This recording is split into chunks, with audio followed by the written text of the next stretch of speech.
Great. Thank you so much. Yeah, I'm sorry, guys. I can't No, that was good. talk too much more about it than that. Okay. That was good. Anything else you wanted to say? Any other thing that you remember? No, he just was. It was a long time ago. So but he really was, guys. I mean, he was one of those kids that was just.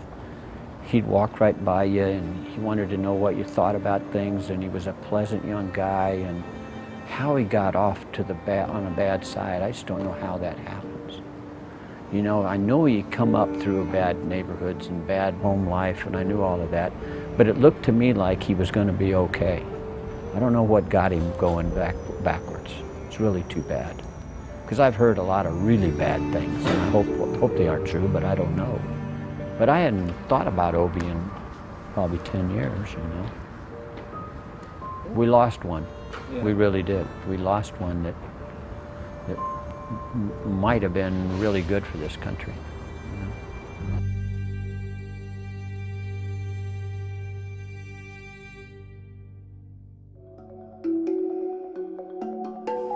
I can't even lie. I really cursed God when that injury came.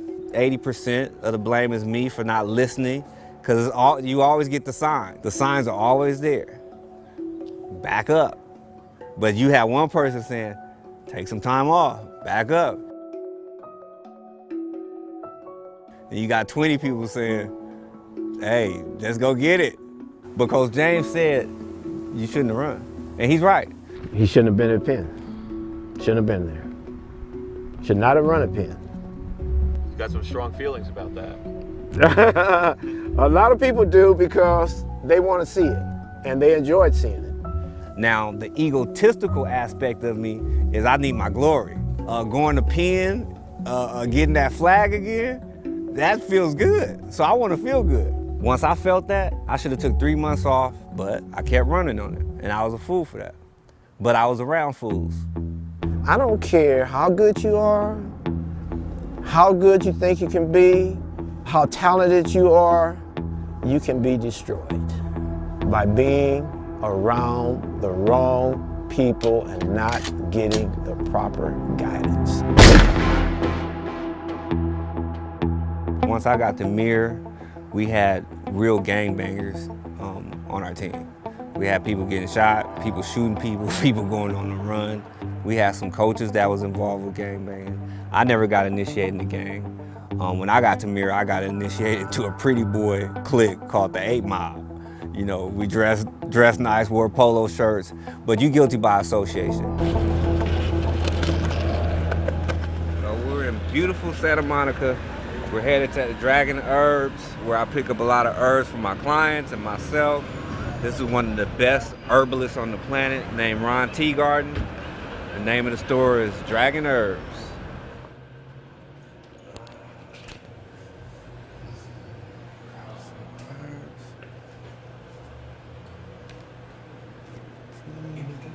So, what are you picking up here?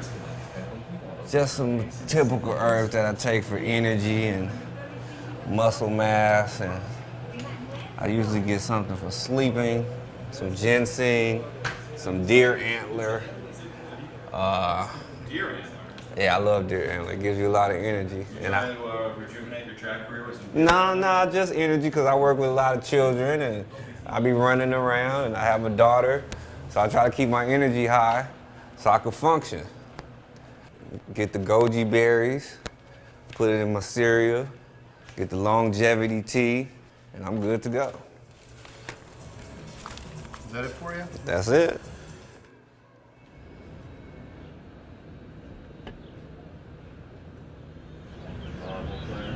Angela Williams. I think she's the only female to ever win the NCs 4 years in a row. Keyshawn Johnson, Dorsey High School, Quincy Watts. Back in the day, there was always rumors about where you were going. He wants to follow Michael Johnson, he wants to go to Baylor. Like, you heard all these things. Was USC always the place you were looking to go? USC was always the place. I did take a recruiting trip to Baylor for the trip. I took a recruiting trip to Arizona State. I took a recruiting trip to University of Texas with Bubba Thornton, but my heart was always at SC.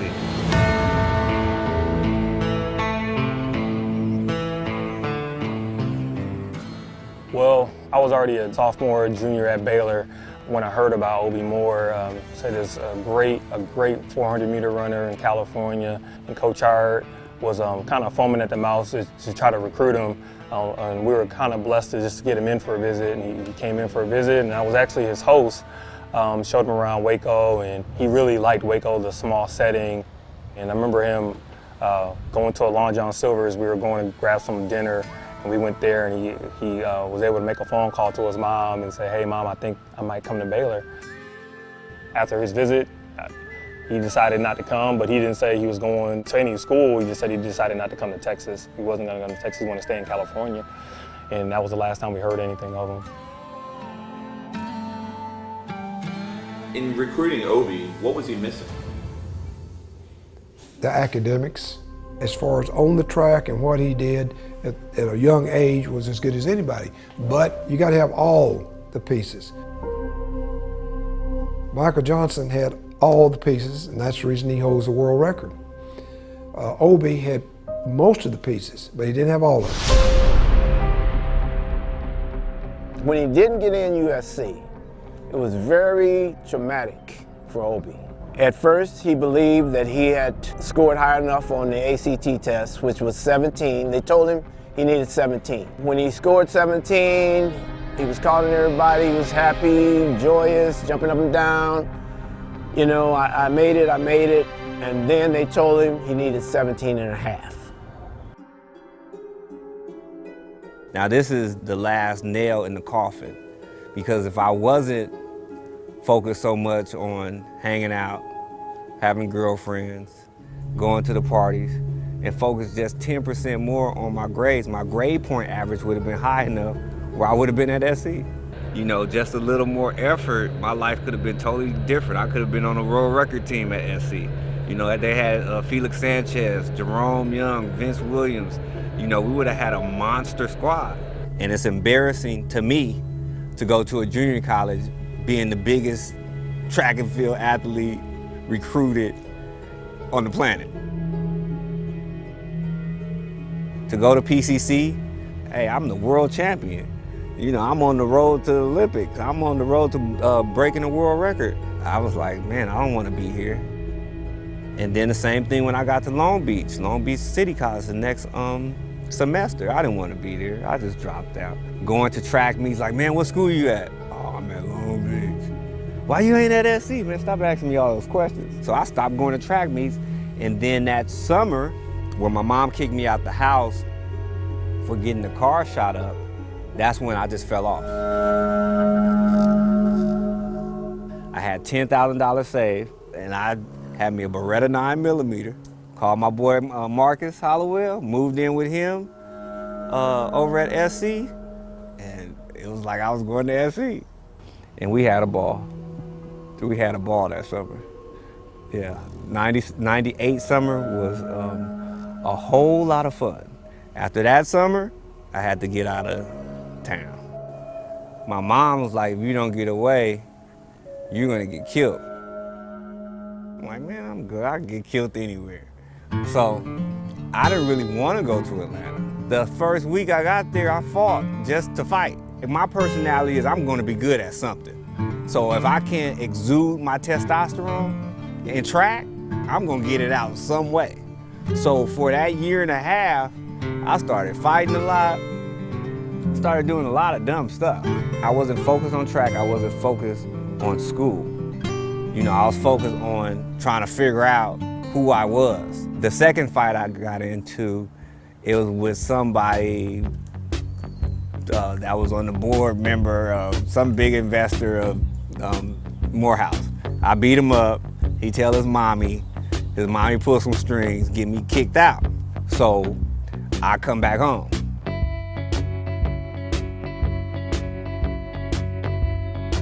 When I come back home, I stayed out there for a year. I got a call from Raina Ryder from Life University back in Marietta, Georgia.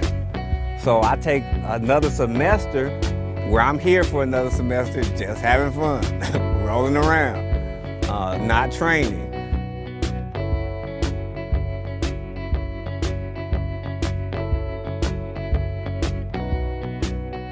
When I get back to life, I started taking things serious. Started back training. Had a real sit down with Raina Ryder, you know, about my potential and all these great things and what I can accomplish in the sport. But you gotta realize 2 years have went by where it's been sporadic spurts of training. So my confidence was down. Usually, before the season start, I would run 46 at practice. If I'm running 48 or 49, I know the fastest I'm gonna run is a 47 something. But he's like, man, you on a scholarship, you gotta run at these track meets. I'm not ready. We fly out to Mount Sac, and I see people I know. I said to the head coach, I can't recall his name, I said, I'm not running in front of those people. Because they expect me to run 45. My personality is I can't ease into it, I gotta show up where I left off. And especially if at Mount Sac, against people I used to kill and they running 44 and 45 low now, it's embarrassing. I don't want to feel embarrassed. He definitely had performance anxiety, not in a small meet, but in a big meet, where there was a big crowd. Like, I could take a loss, but it's gonna be a close loss. Or it's gonna be an honest loss, like, oh, that was a great race. But to be 30, 40 meters behind, then that's where, oh, what happened to him? Oh, he ain't got it no more. I don't want to hear none of that. So I'm not doing it. I'm not doing it. I'm just gonna use it as a trip and look at people in the stands, but I couldn't do it. He became so big, if he couldn't live up to those expectations that he had before he was injured, then he didn't want to run at all. So we went back to the drawing board, getting stronger, confidence getting up. We go to Canada for our nationals for life, and I pulled a hammy. I think it's more psychological, because I was ready, at least ready to run 46.5, 46 low, but I pulled a hammy and that season was over with. Something happened with either my grades or Ted Turner with the school dealing with how many scholarships he could give out. I don't really recall the details, but somehow coach had a hookup with Wallace State in Alabama. So I tell my mom, she's like, Alabama? I'm like, yeah, they say if I go there for a semester, I can come back to life. They can't give out as many scholarships and something about the grades or whatever. So I ended up in Alabama. Was it when you were at Wallace that your girlfriend in Georgia passed away? Yeah, she got in a car accident. She hydroplaned in Georgia and yeah, got in a car accident. How did you get that news? Her roommate called me. She told me what happened and I was just like, I was silent. One of my teammates was Casey Combass. He took me to the liquor store, which was about 45 minutes away, and I got some wild turkey. I drank the whole wild turkey. I hit the wall, and I just laid there. I wanted to die because she was pregnant also. I really blacked out that night. Now, when I came to in the morning and looked at the bloody wall, I started preparing myself for the funeral. She's the one that told me to start running track again. And that week beforehand, I had ran 2 back-to-back 33 flats in a 300 with 3 months of training. So I was back. That's what I was doing when I was with James. So I started training hard because I wanted to get back to Georgia, to her, and to life so I could be closer to her because that's where I met her. That was the first experience where I really felt like I was in love. So to lose love is hard because you don't know where that love goes.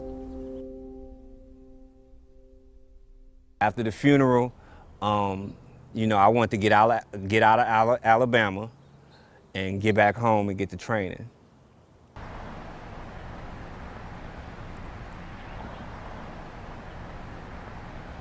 Well, we're in the city of Pasadena. I'm about to run away from this hill. It's the world famous Death Trap. Everybody in Pasadena, all the schools, Blair, PHS, Marshall, John Muir High School, come here to get in shape. So it's about, I would say 250 meters from the bottom, but with the incline, it's like running the 400.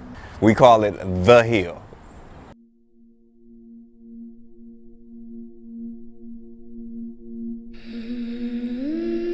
I worked with him over almost 10 years after everybody else gave up. I was still working with him, just thinking that maybe he may come back, he may snap out of it. We may get him to a track meet where he will perform.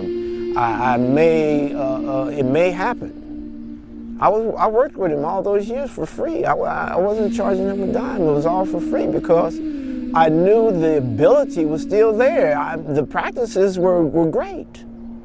We still had great practices. But I couldn't get him to the track. Whenever it got close to, okay, we're doing well, now we're gonna go out and we're gonna test it in a bigger meet, instead of all comers meet, he disappeared. Wouldn't see him for a month, wouldn't see him for 2 months, you know, and then eventually I'll see him again. Okay, Coach James, you know, I'm ready to train again. Every year, it was always the same thought. Could this be the year that he finally comes all the way back? And I guess that's why I kept doing it. I would get real close to being back, but it never was the same. I didn't want to do the base work anymore. I wanted to do it through 200s rather than 800s because I didn't want to feel the pain anymore. I did that for about 2 to 3 years trying to make a comeback, but the results never was the same. So we'll go to the small meets and all comers, and I kind of just started doing personal training and working.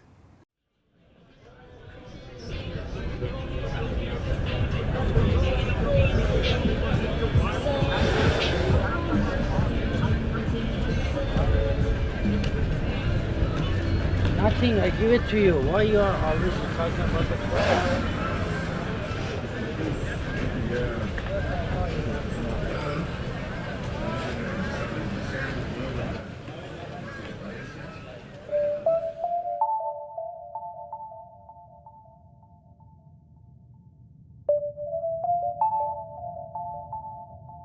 Yeah, I hope that trip is awesome. I'm jealous that you're going international already, but we got to switch gears because we have a large event called the Penn Relays. I'm actually jealous of you. I'm a Jersey guy that's, you know, spent a lot of April weekends at the Penn Relays. And, say what you want about the crowds in Eugene, and Hayward's a great place, and it's an awesome, you know, atmosphere. But there's nothing like, you know, the on the backstretch at Franklin Field on Saturday when there's 7 Jamaican teams in Championship of America race, like duking it out. I mean, there's just nothing like it. Okay, gentlemen, I want the number 2 runners only. Number 2s. All right, number 4s, come to me. I had the pleasure of watching this young man run 2 times at the relays. The first time he ran here, they missed a meet record by less than half a second.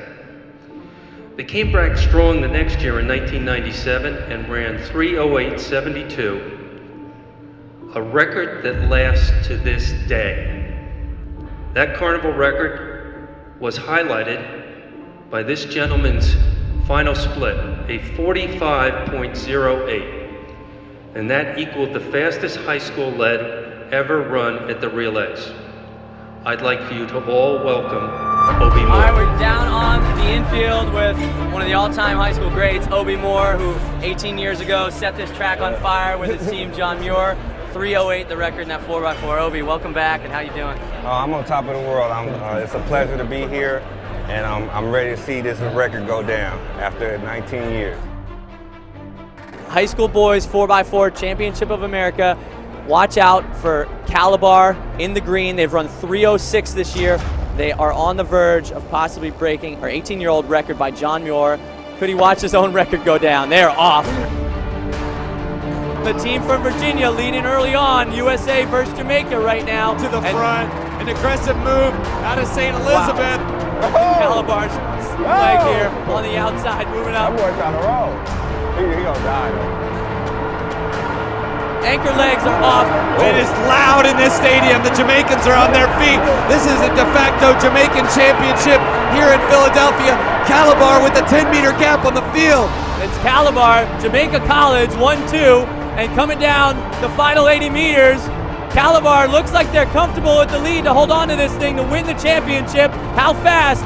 It's going to be close to record. No, it's going to be off. Calabar wins 309.98. Jamaica College in second. 309. We still got it. We still got it. Hey, let me put my glasses back on. We still got it. Hey. No, that's not him.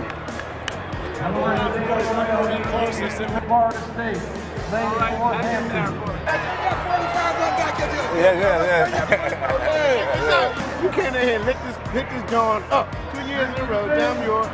It ain't been the same since. It won't be. I know. I like that Obea Moore. It was evident from the morning run that there was going to be no stopping John Muir. It was just a question of how the competition was going to stack up against them. They had very strong competition, obviously, from all the schools in Jamaica, but here they were back again for the second time, and everybody knew something special was going to happen. And I don't think Obie was going to be denied. It was that simple. He put that injury out of his mind, and he went about his business. Yeah, we received 2 of these wheels in 96 and 97. Actually, my friend Jock, who was the long distance coach from Muir about 5 years ago, gave me a call and said they was gonna throw away the wheels because the program has went to shambles. I know Coach Turner hasn't been here for years, so I don't know who was coaching, but anybody that knows anything about track knows you're never supposed to throw away the wheel from Penn relays. It's a no-no. So I had to come get it. As far as my running career, I am extremely bitter about the people like my mother and Coach James that I didn't listen to. I think it would have been easier on my body and I would have got more out of my body if I went to a smaller school that wasn't a powerhouse. I still would have ran fast if I was at the school for fools. But I wouldn't have to run the 4x1, the 4x4, the 4x2, the sprint medley, the long distance medley, week in, week out. Coach Turner, you know, I think he didn't know any better.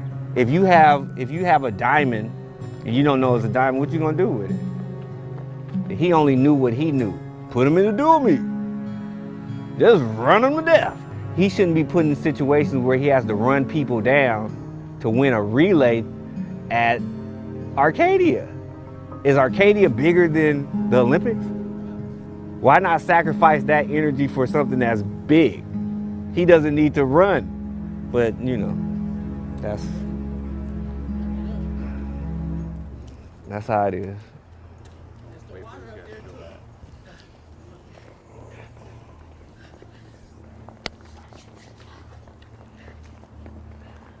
That's the hill. Come on, keep running.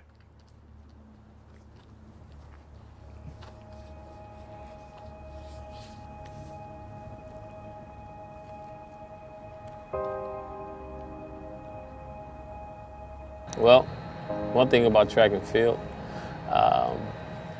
we can never predict the future. When I won, I thought I was going to win 3 more Olympics. That was my only one, and I'm blessed.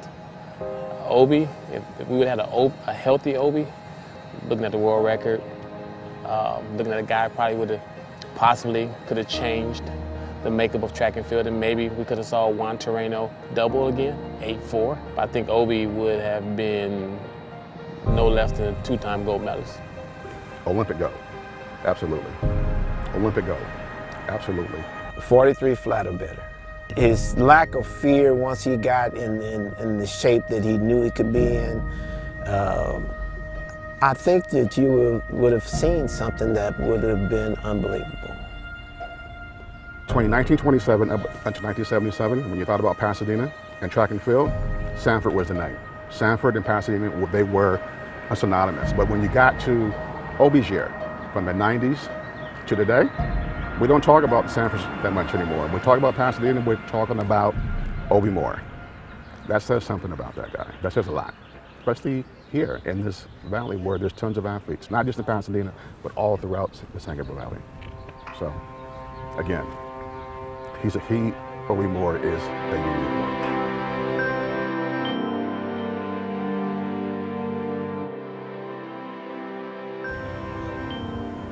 Do you spend a lot of time thinking about these things and what could have been? I spend a lot of time thinking about these things every day. Was it my fault or is this God's, fate for me? Because I really felt like I was supposed to be the fastest man on the planet, and I was supposed to break the world record and be on the Wheaties box and, have a gang of money.